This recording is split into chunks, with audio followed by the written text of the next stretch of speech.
જય શ્રી કૃષ્ણ બધાને. અને માધવ મારો આવી ગયા છે જય શ્રી કૃષ્ણ કરવા. હા જય શ્રી કૃષ્ણ કહી દે બધાને. હાલ જય શ્રી કૃષ્ણ કહી દે તો કાઢી દો. હાલ હાય કરી દો. હાય કરો. હાય હાય કરો. હા માધુ ડાયો થઈ ગયો. માધુ ડાયો.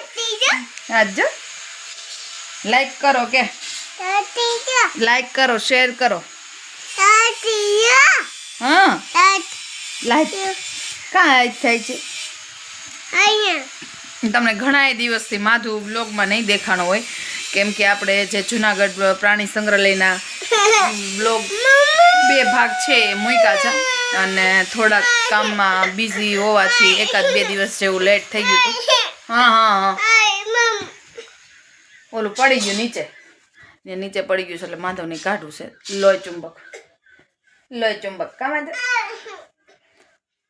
તો અત્યારે હવે શિયાળાની શરૂઆત થઈ ગઈ છે. ધીમે ધીમે ઠંડી પડવા માંડી છે અને હમણાં એકાદ 2 દિવસથી તો બહુ ઠંડી છે. હા હા ક્યાં આવું છે.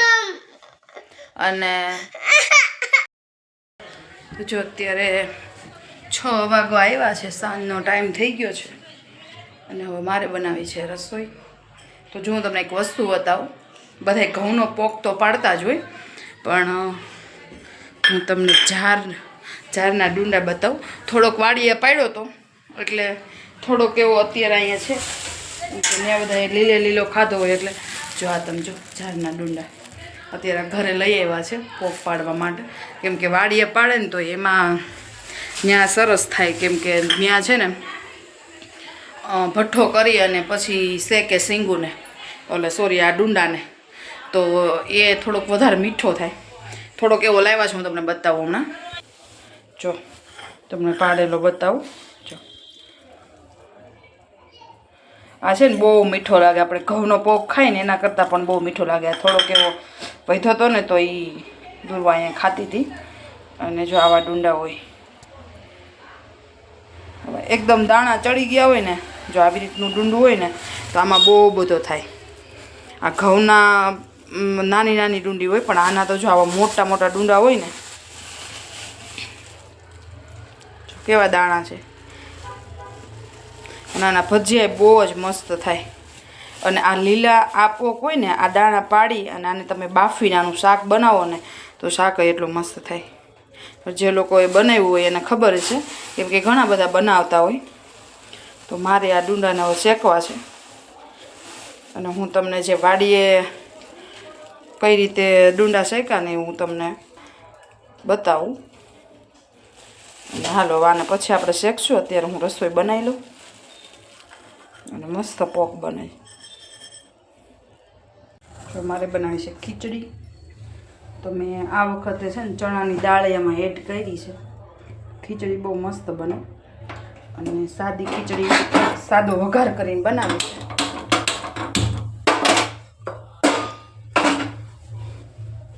જો તમને છે ને ક્યારેક ટાઈમ ન હોય અને સાદો વઘાર કરીને ખીચડી બનાવી તો આ રીતે સાદો વઘાર કરીને બનાવો. ખીચડી બહુ ટેસ્ટી લાગે.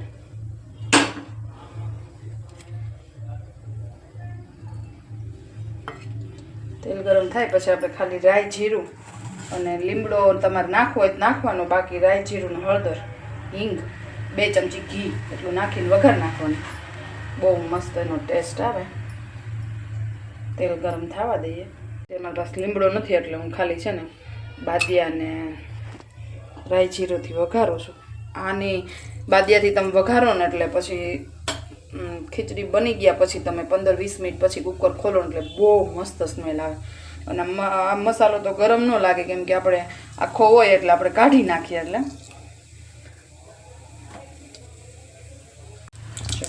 તેલ આવી ગયું મસ્ત. હવે નાખી દઉં 1 ચમચી હિંગ, અડધી ચમચી હળદર અને હવે નાખી દઈએ ખીચડી.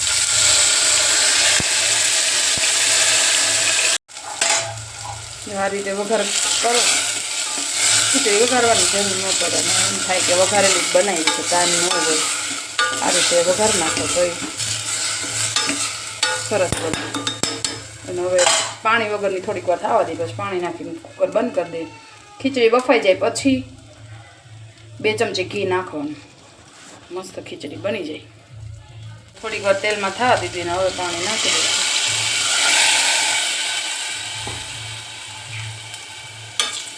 એકદમ તમારે છૂટો દાણો કરવો હોય તો છે ને કુકર બંધ કરવા ટાઈમે અડધું ફાટું લીંબુ નાખી દો.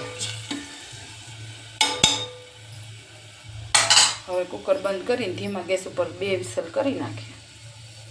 આ બાજુ કઢી બનાવી, વ્હાઈટ કઢી.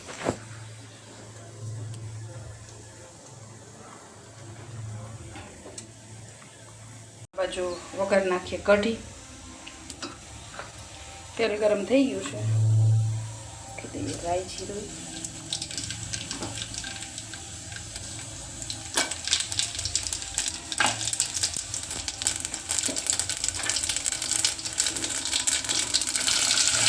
થોડીક લસણની કટકી અને એક નાની એવી લીલી ડુંગળી.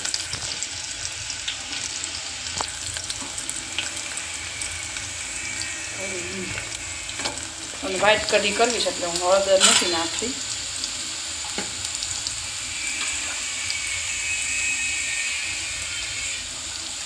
ગોલ્ડન બ્રાઉન જેવું થઈ ગયું છે. હવે એમાં નાખી દઉં કઢી છાશ થોડી.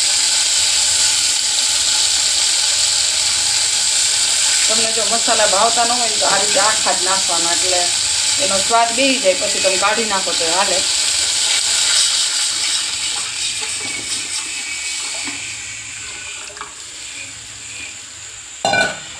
મેં તે સીધો વઘાર કર્યો. જો તમારે પહેલાં કઢી ઉકાળીને કરવો હોય તો એમાંય કરાય. લાલ મરચુંની મેં નથી નાખ્યું, કેમ કે મોડી કઢી કાઢવાની હોય એટલે તમારે લાલ મરચું વઘારમાં નાખવું તો ન થાય. હવે નાખી દઈશું સ્વાદ પ્રમાણે મીઠું. અને એકદમ ખાટી છાશની અંદર હોય ને તો કઢીનો ટેસ્ટ બહુ સરસ આવે. તમારે ખાંડની જગ્યાએ ગોળ નાખવો હોય ને તો ન થાય. નાખી દઉં ખાંડ. ધીમા ગેસ ઉપર ઉકળવા દઈએ.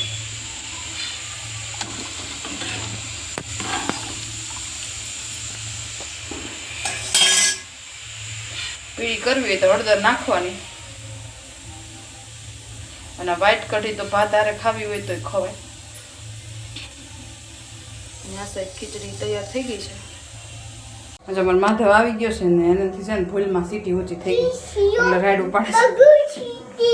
જો શું છે ભાગો, જો ચીટી જો ભાગો. માં તો હાય કરજો બધાને, હાય કર દે. હું તોફાન કરું છું કા. એના હાથમાં છે ને છરી જોઈએ જ એને. જો આપણે અહીંયા તીખી કઢી તૈયાર થઈ ગઈ છે. આમાં છે મોળી. અને હવે બેસી જાય. ગરમા ગરમ જમવાનો ટાઈમ થઈ ગયો છે. મસ્ત પાપડ તૈયાર થઈ ગયા છે. જમવાનું તૈયાર થઈ ગયું છે. માધવ મારી પાછળ દોડે છે. મમ્મી કરે છે દીવાબત્તી. અને દુર્વાબેન ગયા હતા. દુર્વાબેન વાડીએથી આવ્યા છે ને કાંઈક રીસાણા છે. શું વાંધો આવ્યો દુર્વાબેન? શું થયું કે તો ખરી? લે બોલ કઈ વાત તું. એ મમ્મી દીવાબત્તી કરે છે ને દુર્વાબેન રિહાઈ ગયા છે. સર્વિસ થઈ ગઈ છે વાત એમ છે એમ ને. એટલે જોજી અને માધવને મારે ફોનની જ વાત છે. ફોન જોવાનો જ. ખીચી ખાવી છે ને ખીચી? યા યા યા જો. હાલો હવે જમવાનો ટાઈમ થઈ ગયો છે ને જમી લઈએ. દુર્વાબેન તો અત્યારે હાલ રીસાણા છે. તો હવે આપણે જમવા બેસી જાય. જો ધીમે ધીમે ઊભી થઈશું. જો જોઈ રિયાણી જ દાંત આવે છે ને ખોટા ખોટા. રેવા દે ને, રેવા દે ને, રેવા દે ને. દાંત આવે. આમાં બધા એમ કહે છે કે હમણાં દુર્વા કેમ બ્લોગમાં દેખાતી નથી. દુરુ એ દુરુ એ કેમ કે તોફાન બહુ વધી ગયા છે દુર્વાના. એટલે દુર્વાની સર્વિસ થઈ ગઈ છે એટલે દુર્વાને થોડાક રીસામણા આવ્યા છે. એને તમે જેમ બોલાવો ને મૂંધી થઈ જાય. હાલો મારે તો આઈસ્ક્રીમ ખાવું છે. જોજો હમણાં આઈસ્ક્રીમ ખાવું છે હવે મારે. અને હું જાઉં છું. ટૂંકમાં અત્યારે ફૂલે ફૂલ રીસાણી છે એટલે હવે એ કાંઈ થાય નહીં. તમે આઈસ્ક્રીમ ખાઓ, ચોકલેટ ખાઓ કે ગમે એ ખાઓ, કાંઈ ફેર પડે નહીં. એવું છે ને દુરુ? તો સારું હાલો હવે અમે જમી લઈએ, અને તમારે જમવું હોય તો આવી જાવ ગરમા ગરમ.